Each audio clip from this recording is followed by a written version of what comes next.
Hello and welcome back to another fun English with Alex video. Today we're going to go over a grammar point that is really useful in those business situations, maybe when you're talking to your coworkers, your colleagues, or maybe when you're in a casual conversation with maybe some of your friends. We're going to go over the topic, the grammar point, how to agree or disagree with someone without making the other person angry. Yay! Okay guys, if you haven't subscribed to the channel yet, make sure you hit the subscribe button below and put that thumbs up button just to let me know that you are enjoying these videos. Alright, without any further ado, let's get over to the classroom.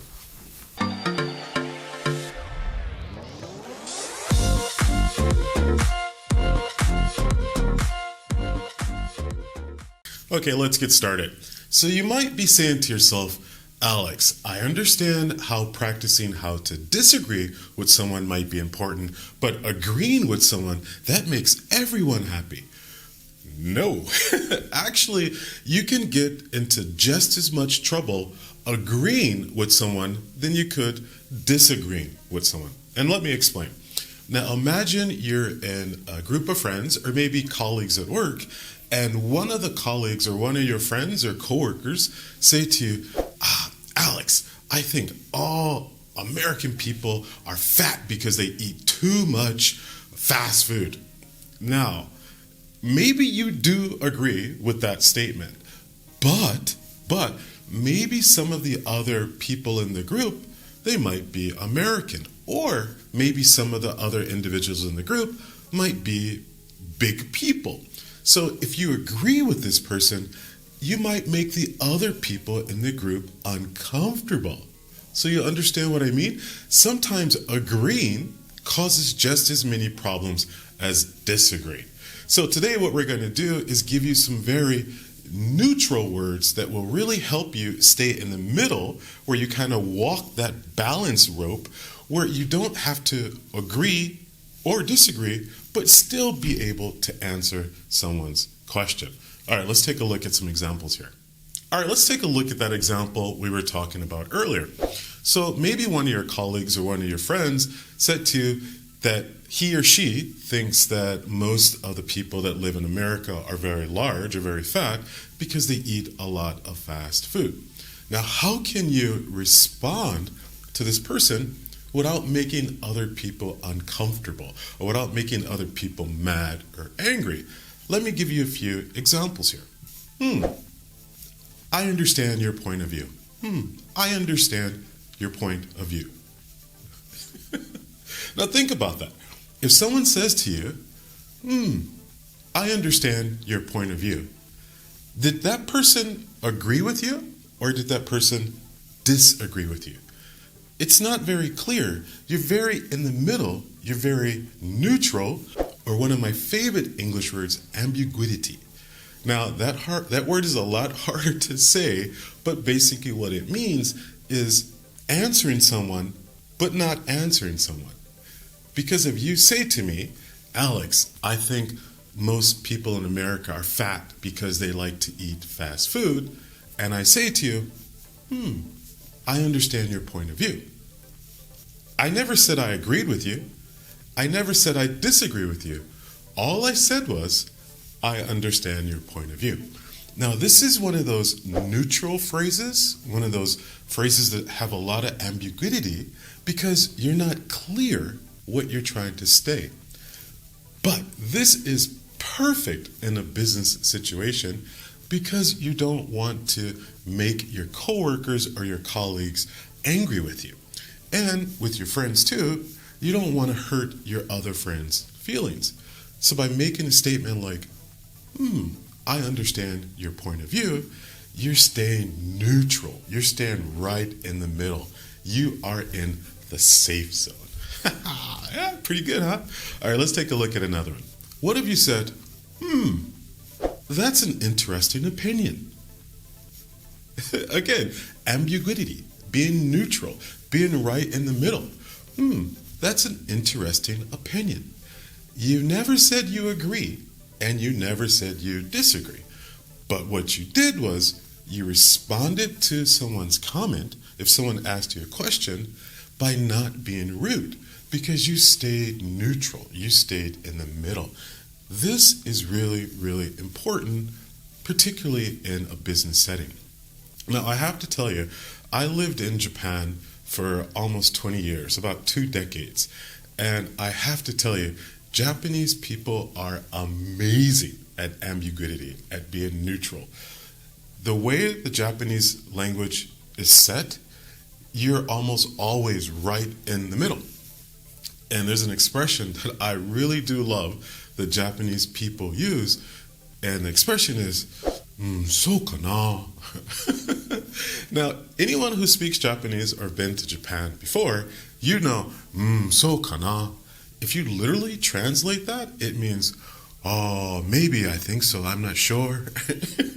It's so right in the middle that it's not to one side or the other. This is an amazing example of ambiguity, of being neutral. Now, whenever you're talking to your friends or your colleagues, sometimes it is good to be clear, but sometimes it is good to be neutral. So let's take a look at another example. I understand what you're saying. I understand what you're saying. Again, I never agreed or disagreed, but I understand what you're saying. I understand the words that you're saying. All right, let's try another one. That's one way to look at things. That's one way to look at things. Again, if you say that's one way to look at things, that means you can look at it this way or you can look at it this way. There's 2 different ways to look at it. So that's an interesting way to look at things. Now, these 4 expressions are really, really great if someone asked you a question and you really don't feel comfortable giving your true opinion because maybe it might make other people feel uncomfortable. By using these 4 expressions, you are staying neutral, you're right in the middle, and you don't offend this side or you don't offend this side. All right, let's take a look at those neutral expressions one more time. I understand your point of view. I understand your point of view. That's an interesting opinion. That's an interesting opinion. I understand what you're saying. I understand what you're saying. That's one way of looking at things. That's one way of looking at things. Okay, guys, these are 4 very useful expressions when you want to be neutral and be right in the middle and not offend anyone or not make anyone angry or make someone feel bad or sad. So if you're in a situation, maybe at work or with a group of friends, and you don't want to offend anyone or make anyone angry, these are 4 very useful, neutral expressions that no one will ever get angry. Okay, so now that we understand being neutral in the middle, we have to understand how to agree and disagree. Now let's take a look at some examples of agreeing with someone. The first one here, you're absolutely right. You are absolutely right. American people are fat because there's too many fast food restaurants. You're absolutely right. Now think about that.